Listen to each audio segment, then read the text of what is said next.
Well, welcome everyone. Welcome back to another episode of Landed for Success with our gifting sponsors. Today we have someone that I have a tremendous amount of respect for. We've known each other for many, many years. He is a super businessman, entrepreneur, family man, and right now helping to lead the charge with our local, national, and international expansion with Landed for Success. So please help me to welcome Mr. Terence Lushington. Ah, thank you, Gordon. Thank you for that intro. It makes me feel like it's a Monday. Isn't it? Well, folks, welcome. And I hope when you watch and you log in and listen, please take notes because there's a lot of information that will come at you by one of my close friends, one of my spot guests, who, by the way, we're featuring for the third interview. So she's already had 2 interviews and going in for the third, but this is going to be a little in-depth. So hi to May. May, my girl. Very good. Hi. Hi, everyone. So May is going to tell Go ahead, Gordon. I know you're going to get into this, but I'm ready for a massage. I'm ready for acupuncture, so you guys go ahead.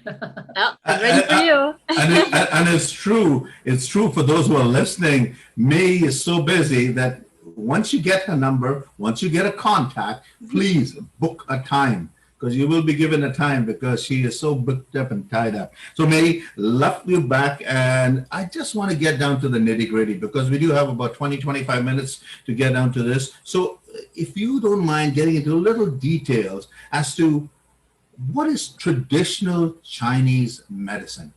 It's so important. And by the way, my intro is done, so I'm okay with all the information given from God. And God is one of the great guys and leaders. And when I read about God and stuff, it's amazing. So I just shift back. I had to mention that. May, it's all yours. What is Chinese traditional medicine? So traditional Chinese medicine, also known as TCM, is actually an ancient system of medicine that's at least 5,000 years old.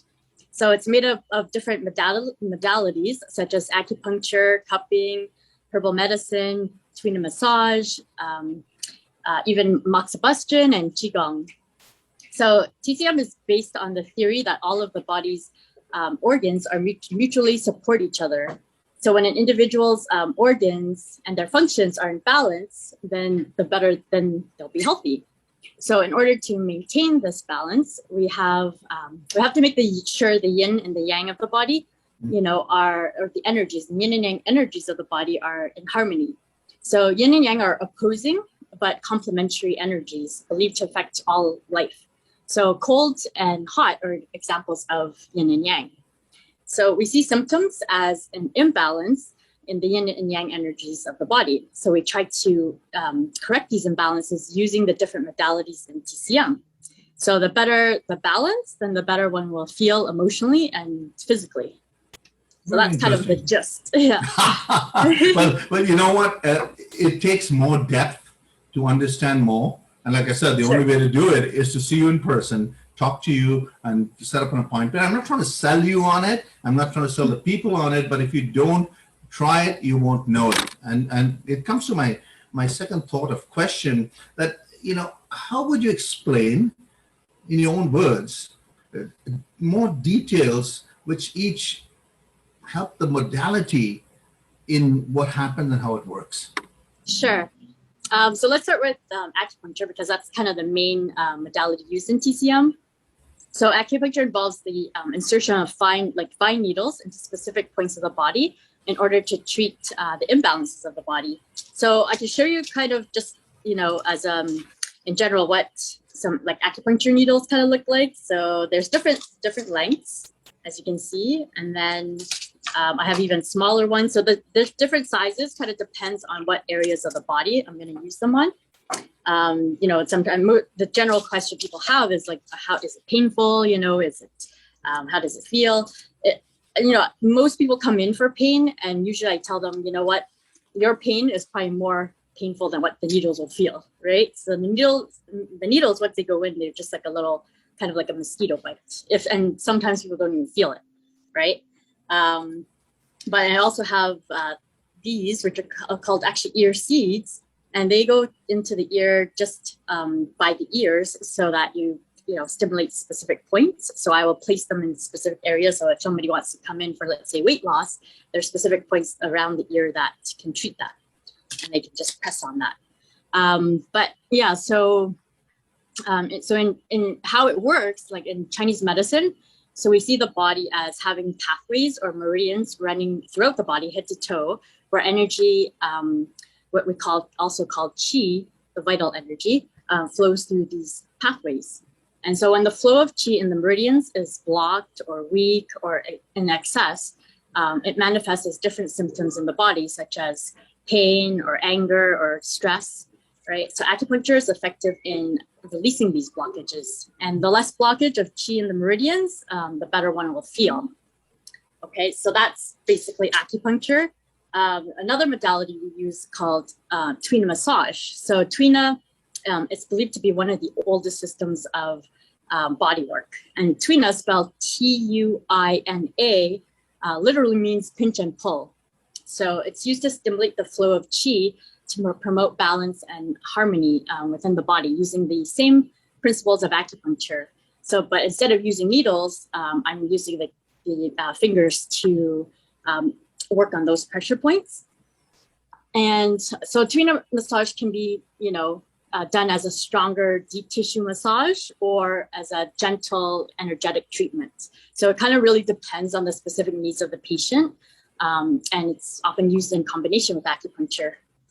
Okay, so that covers the acupuncture, the tuina, and then I'll move into cupping. So cupping, traditionally cupping uses, glass cups. So I have like different sizes here. So larger, so the different sizes, kind of are used for different areas of the body. So basically, like the back, we'll use maybe the larger cups, and top of the shoulders, we can use the smaller cups, or even on the arms, legs, right? So how it actually works is we try to create a section, in the cup to we create a section on the skin by creating a vacuum in the cup. So that's used to increase the flow of energy, qi, and blood in the body. So which helps to release tension in tight muscles, release excess cold and heat in the body. And as I already showed you, the cups come in different sizes. So sometimes after cupping, there's like bruising, in the different areas where the cups have been sitting. So the bruising, but the bruises don't hurt like a regular bruise. They actually just look worse than it actually is. So often the darker the color, of the bruise, it gives an idea of or indication where maybe more blockage and stagnation of energy and blood is. Wow. So over time, as we do more cupping, the color should be less and less, which kind of shows the improvement of blood flow and circulation in the body. So that's I always say, like, I always say this lie, like I said, the cups never lie, That's right. Funny because my son's an athlete, plays hockey, and many of the hockey players I know, they do cupping. Yeah. And I remember seeing like all these big red spots in their back, and like, hey, doesn't it hurt? Right.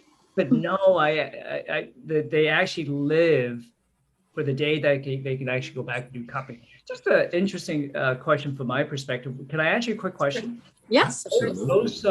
Those red marks, how long does it stay there for? So it kind of depends. Yeah, the darker the color, the longer it will stay usually. So it kind of fades away like a regular bruise. So if it's really, really dark, like a purple, black almost color, that could take about a week. If it's a light kind of pink, then in a day or two even. So it kind of depends. So yeah, so if people are going, let's say, to a party or wedding or anything like that, always make sure that I let them know that. And so, but you can still do cupping that will not leave marks by sliding the cups. So if you slide the cups along like the muscle, it won't leave any marks. It'll look just maybe like a little bit pink at the moment. But it's only when you let them sit on the body that it will leave like those bruises. But yeah, it just feels amazing. Thank you. Yeah. That's so interesting, God, that you asked the question, because I know I've had cupping in my days, and each, I would call them acupuncturist or cupping expert, does it in a different form.